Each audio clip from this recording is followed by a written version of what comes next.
Hi, I am Rachel and I am a Chapel Hill maker here on YouTube and also on Instagram and Ravelry. I'm so happy that you're here to join me for episode number 2.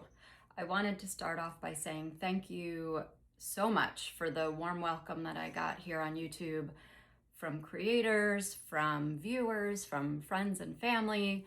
It was really heartwarming and so encouraging, and so much so that I'm back here for episode number 2. So I'm looking forward to sharing everything that I'm working on, everything that I'm making, and I really have spent the last week and a half since I filmed last being so excited about what I'm working on and looking forward to sharing it with you. So that was a good sign for me that it was a good idea to come back. So I just wanted to again say thank you so much. Your comments meant the world to me. And as a follow-up to my Duolingo comment about my 2 years of learning Italian, I had several viewers reach out to me. One I've been communicating with in Italian by text. I'm not quite comfortable speaking yet, but hopefully someday. But even just from a week of going back and forth on that, I feel like I need to ask Duolingo for my money back, maybe. But seriously, I've learned a lot of vocabulary, but I've had so much fun communicating. And another viewer shared some Italian knitting podcasts, which I did not even know existed. And so I've been trying to watch that as well. And it's been super fun. So thank you. Thank you for the book recommendations, and I'll continue to share mine on here as well. So just to get started with what I'm wearing today, this is as I open my mouth, I totally forget the name, so let me grab my notes. The Frost Flower Tea, and this is by Eulina and Eulina Murak. I think I'm pronouncing her name correctly. And this is a Knitting for Olive cotton merino held double in the color Buttercup. And this was a great summer make. It worked up pretty quickly and it was fun because it was mostly stockinette, but then this little panel of lace really kept my interest. And she both charted and wrote out the directions. So if you're thinking about trying knitting lace, I loved this pattern and I wear it a lot. And the yarn is so wearable, especially here in Chapel Hill where it tends to be pretty hot during the summer and stay warm well into the fall, which today is early October and it's going to be 85 degrees today. So I intend to wear these for as long as I possibly can. Moving on to some of my finished objects, and also thought this would be a good time to talk about my Reinbeck preparations. I spend sort of the whole summer thinking about what I'm gonna bring with me and working on that, but also it's like I put it off and then all of a sudden it's here and I need to pack. So we're leaving next Thursday for Rhinebeck, and I could not be more excited. So stay tuned for my Rhinebeck sweater that I knit with my knitting group as a knit along. But first, just wanted to share, this is one sort of from the vault, but it's timely. So this is the Susan B. Anderson Autumn Charm Set. Hopefully you can see this, and I'll put a picture on Instagram if you can't. These were super fun. I made this a few years ago with scraps from sock yarn, and you can obviously do these at any gauge, and it's just a lovely little fall decoration that we pull out every year, and it makes me happy when I get to see it. So I thought I would share that. And again, this is Susan B. Anderson. She has really fun toys and socks and home decor patterns, and very well explained. And I just love her sort of Wisconsin homespun energy. She's an amazing quilter as well. So just wanted to share that with you. Now on to Rhinebeck preparations. So as a group, we decided last year we all did the garden cardigan together, and it was so much fun walking around. We each picked the same pattern and chose our own yarn last year. So it was great to see how everybody's came out looking different but the same, and people stopped us to ask what we were ask what we were wearing, and that's part of the fun of Rhinebeck, is where you sort of don't feel like, what's the right word? You don't feel strange sort of walking up and petting somebody's sweater and asking who designed it or what yarn they used. And we loved kind of going around in our matching sweaters. So this year we chose to all make the same pattern and use the same yarn, just different accent colors. So we made the Knit Purl Repeat sweater by Greener Makes. And our main color that we chose is this yarn from the Fibre Co. It's Acadia. And it is 60% wool, 20% alpaca, and 20% silk. And you can see it's super drapey. It has a lot of, it's so soft and was really delightful to knit with. It's a tightly spun yarn, and it has some good bounce to it. And I'm so excited to wear this sweater. And we all chose colors that were exciting to us, and hopefully you can see how it came out. And it has these really cute puff sleeves. If I can figure out how to insert a picture here, I will. If not, it'll be on my Instagram. But this was just so much fun to make. The color work was great, and her design was awesome. It's a saddle shoulder, and you can see here it starts with this little patch right here, and you pick up for the front and back from there. And then here is the back. And then for fun, I added this little 2025 in duplicate stitch on the back so that I can remember that this was my Rhinebeck sweater for the year 2025. And that was a fun little kind of side quest that I went on this week, doing that duplicate stitch. I'm trying to see where I have my leftover. Oh, this was all I had left of the accent color, which again is Fibre Co. Acadia, and the color is Beaver, and it's just a really good chocolatey brown.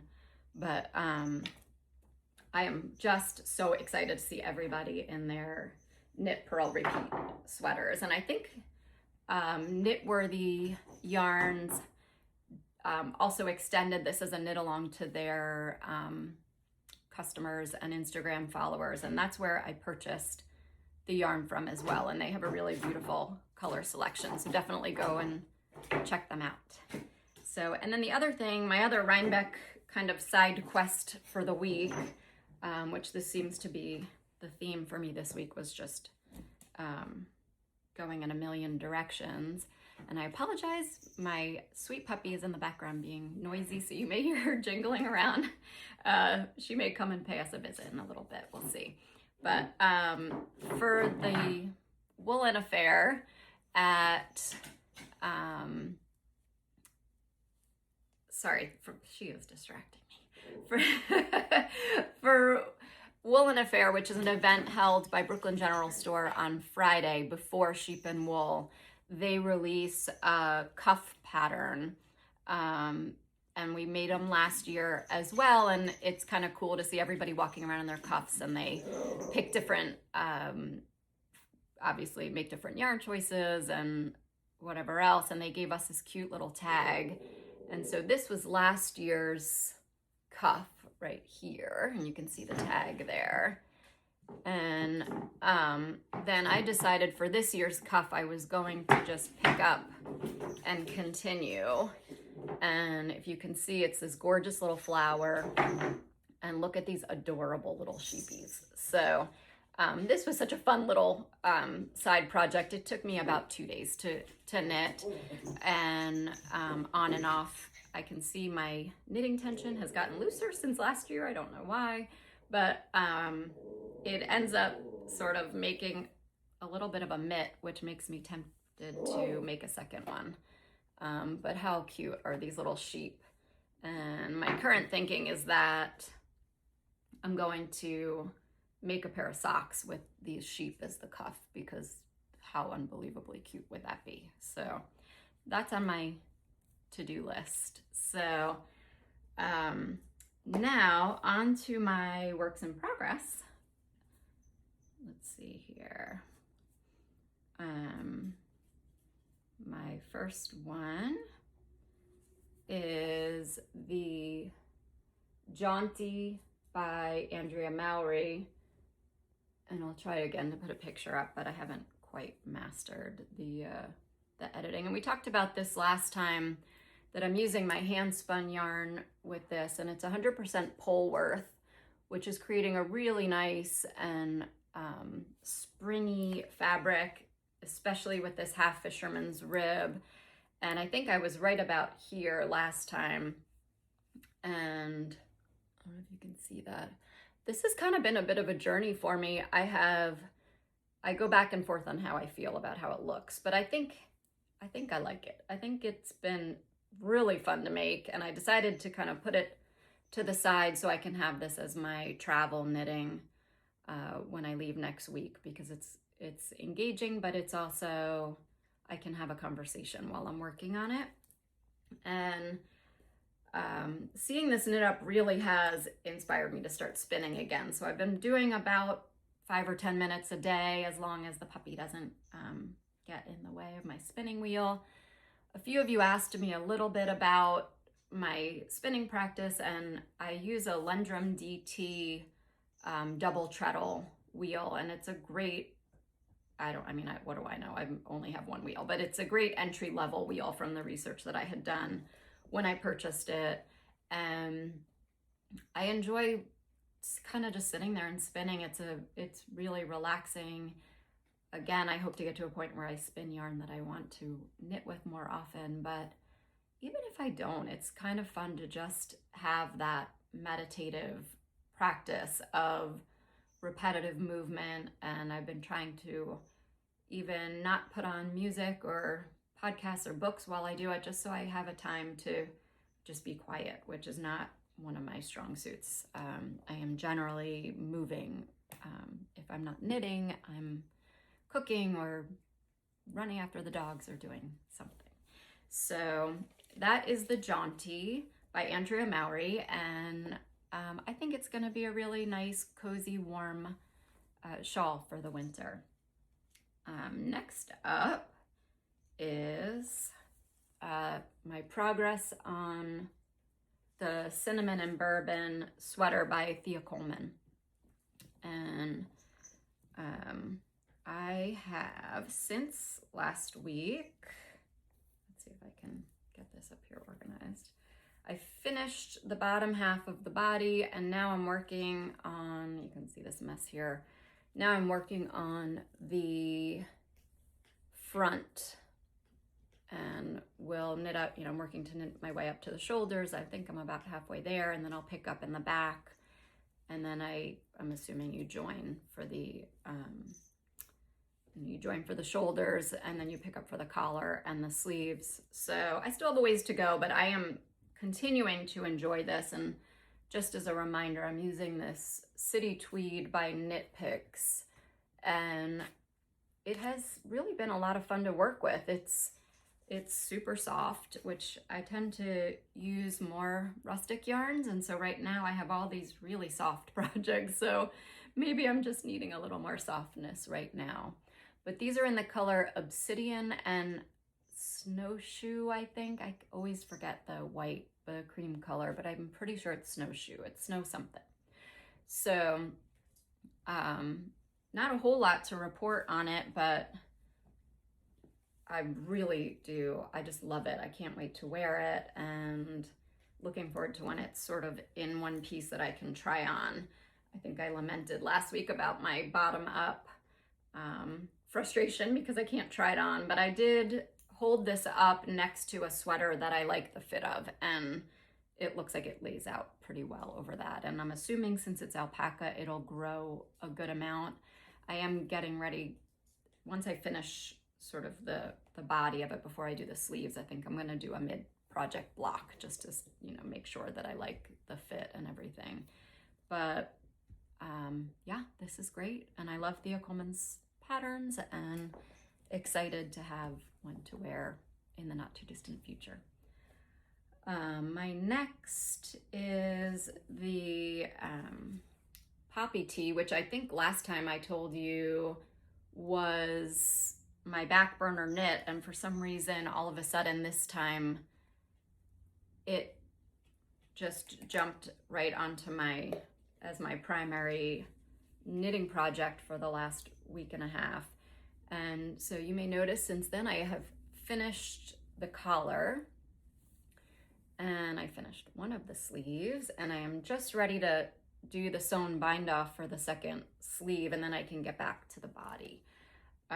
This is, again, it's in Cardiff Cashmere, and God, this yarn is delicious. And I understand the hype, and even though I do normally enjoy the way rustic yarns wear and hold up over time, I'm going to enjoy the heck out of this. I just know it.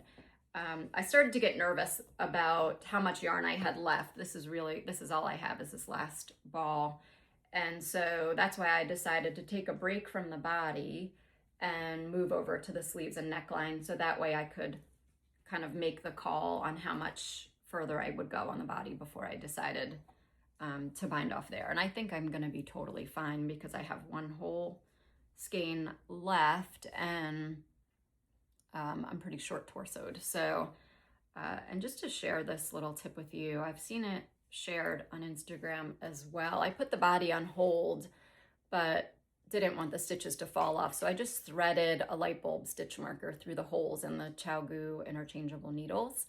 My needle stoppers are not normally handy, but I always have stitch markers around, whether it's in the cushion of my couch, on the floor, attached to my bags. I try to keep them kind of everywhere because you just never know when you're going to need them.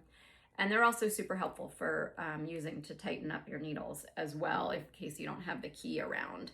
So, yeah, when you're ready to take it off, you just unthread it, and you can see just so you can see how this is looking.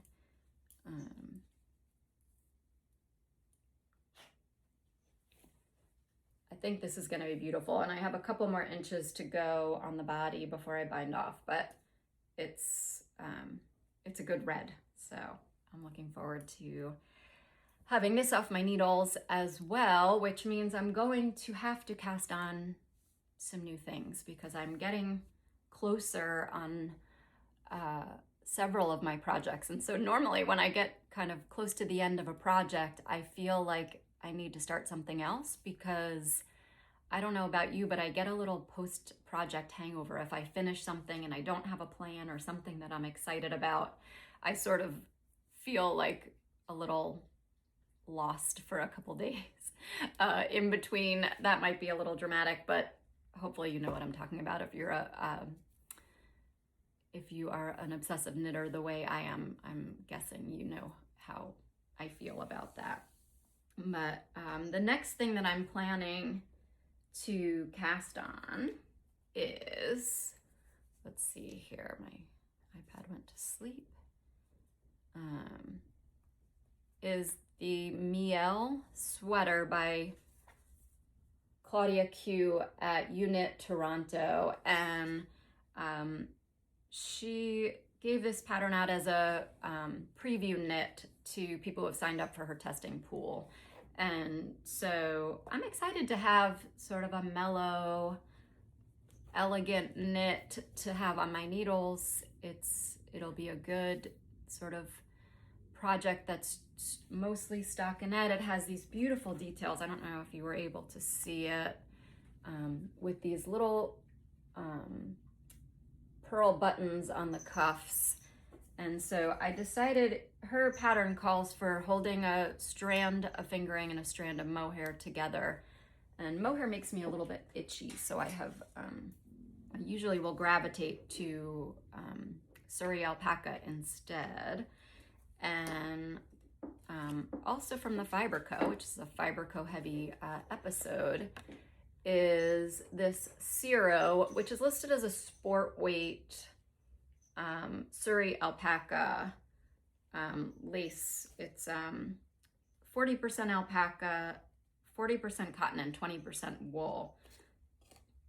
And here is my baby swatch, which for those who know me, you know this is about the size of a swatch that I normally do, and I always say do as I say, not as I do. So of course swatching is important so that we can get a good feel for how the project is going to be, how we like our fabric, but also for those of us who are impatient, I will usually make my swatch, pin up where my gauge is supposed to be, and soak it even while it's still on the needle so that I have time to make a decision on how I'm going to proceed with my project. And fortunately, I got gauge on my first try. I have Mary Poppins is right down here, and sniffing around all of my knitting and stuff. So if you see me look away, that's who I'm looking at. She is, let's see if I can convince her to come up and hang out with us for a minute. But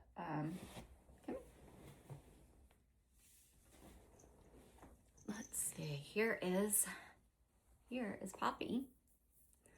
Her name is Mary Poppins, but we call her Poppy. She is a 1-year-old Havanese who is clearly not wanting to be on camera right now, but she is the best. She's so fun and noisy and requires a lot of attention, which is why she's up here with me. My other pup, Sawyer, is downstairs. You may hear him barking in the background occasionally.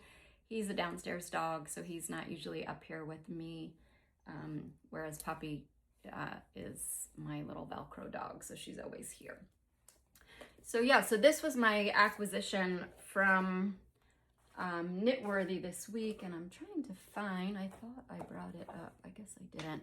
They, I love their presentation when you buy yarn from them. It comes in this beautiful little cellophane bag, and every order comes with a sample, which if I can locate it, here we go. A sample of their yarn to try, which is awesome. This is the Harrisville Shetland, which I have been wanting to try for color work for a while, and so I was really excited that they sent that. And then they also give you just like a sweet little note and 2 little stitch markers, and their stitch markers are my favorite. I use the light bulbs a lot, but if I want one that's not removable, this is my go-to. So, so that was one of my acquisitions for the week. And then the other was, I bought this hat from Mo Knits, and I saw it on her podcast on YouTube. And how stinking cute is this? And she makes these herself, and she has a really cute cast as well. So if you get a chance, definitely check her out. She's so creative, and she also sent it with a cute handmade card, and sent a cute pin and some stickers.